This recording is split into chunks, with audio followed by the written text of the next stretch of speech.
Are you noticing the world around you changing? Perhaps you can hear life with a pulse and a groove. Hi, welcome to Timekeeping and a Metronome. I'm your host, Anna Metronome, and today we are going to take a dive deeper down into the world of pulse, rhythm, and groove. And I'm going to show you some great exercises that you can do to help grasp and harness the knowledge of time, rhythm, and groove.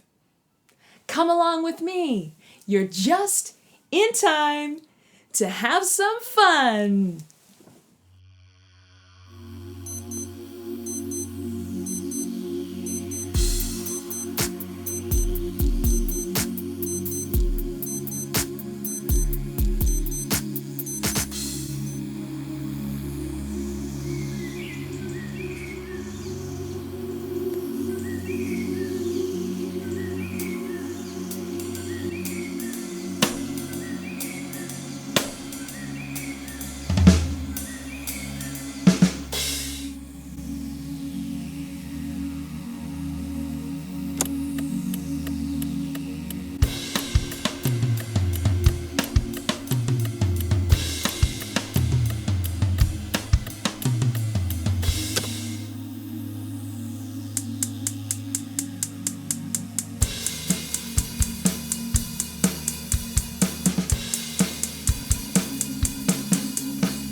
Hi, welcome back to episode 2 with Timekeeping and a Metronome. I'm your host, Anna Metronome, and I'm very happy to be sharing some more tips and tricks to make your music better. Before we begin, I'd like to speak a little bit about how, as a professional, I use a metronome in my work. Separate to practice, we use a metronome very often on stage and in the recording studio. When recording, it's very important to use as it gives us a reference point for all the different instruments and it allows us to layer on top of each other and cut and paste much easier. On stage, in a live setting, there's lots of different ways that a metronome is very useful. Although the audience can't hear it, it's in our ears. We use a metronome in many different ways, including when we're working with dancers so that the speed is consistent for their dance moves. We also use it for consistency within ourselves so that we know exactly how long each song takes to play, and also so our emotions aren't influenced by the music. So if we're feeling excited, we don't end up playing too fast, or if we're feeling a bit lethargic, we don't play it too slow. Oftentimes, the metronome is synced up with different things, such as lyric monitors or maybe a projector, so everything stays in time and everything happens when it's supposed to. Another reason for this is the lights. So with big production projects, you can have the lights also synced up to the metronome, so you get all the lights happening at the certain time that they're supposed to match the music. Wake up, Freddie! It's time to have some fun! All right, so for our exercises today, we're going to be using more of the old metronome, and I'm using it on my iPad, but you can use whatever you like. And to start off, I want to do some more clapping, and I'd also like to get our metronome on some very slow speeds, and I'll show you why. So I've got my metronome on 40 beats per minute. And today I'd like to try having the metronome not on all 4 beats. So in series 1, we had the metronome on the crotchet. This time, I want it to be on beats 1 and 3. So we slow the speed down. It sounds like this. 1, 3. 1, 2, 3, 4. 1, 2, 3, 4. And it might take you some time just to get used to that, because now you're in charge of the speed for longer. So take your time with that and really just start to hear that metronome on those beats. And it might help you to subdivide. So first of all, 1, 3, 1, 2, 3, 4, 1, 2, 3, 4, 1 and 2 and 3 and 4 and 1 and 2 and 3 and 4 and 1 and a 2 and a 3 and a 4 and a 1 and a 2 and a 3 and a 4 and a. I'd like you to just get used to saying those subdivisions out loud. Crotchets, quavers, and semiquavers. Then I want to clap them. So take your time, and as we've done before, really think about trying to get everything exactly on with the metronome. I'll do a demonstration for you. 1, 3, 1, 2, 3, 4, 1, 2, 3, 4, 1, 2, 3, 4, 1, 2, 3, 4. Those are our crotchets. Let's try quavers. 1 and 2 and 3 and 4 and 1 and 2 and 3 and 4 and 1 and 2 and 3 and 4 and 1. Let's try semiquavers. 1 and a 2 and a 3 and a 4 and a 1 and a 2 and a 3 and a 4 and a 1 and a 2 and a 3 and a 4 and a 1 and a 2 and a 3 and a 4 and a. So take your time with that.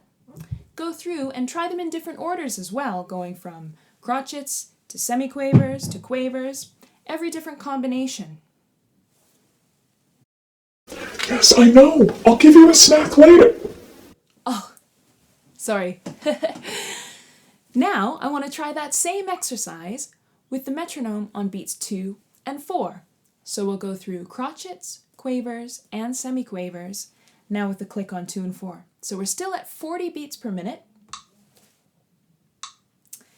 So now we're counting 2, 3, 4, 1, 2, 3, 4, 1, 2, 3, 4, 1, 2, 3, 4, 1, 2, 3, 4, 1, 2. Let's try quavers. 1 and 2 and 3 and 4 and 1 and 2 and 3 and 4 and 2 and 3 and 4 and let's try semiquavers. 1 and a 2 and a 3 and a 4 and a 1 and a 2 and a 3 and a 4 and a 1 and a 2 and a 3 and a 4 and a 1 and a 2 and a 3 and a 4 and a. As the final clapping part of this segment, I'd now like to put the metronome on 80 beats per minute, and now the click is going to be on all of the off beats, all of the ands, that is. And 1 and 2 and 3 and 4 and 1 and 2 and 3 and 4 and 1 and 2 and 3 and 4 and.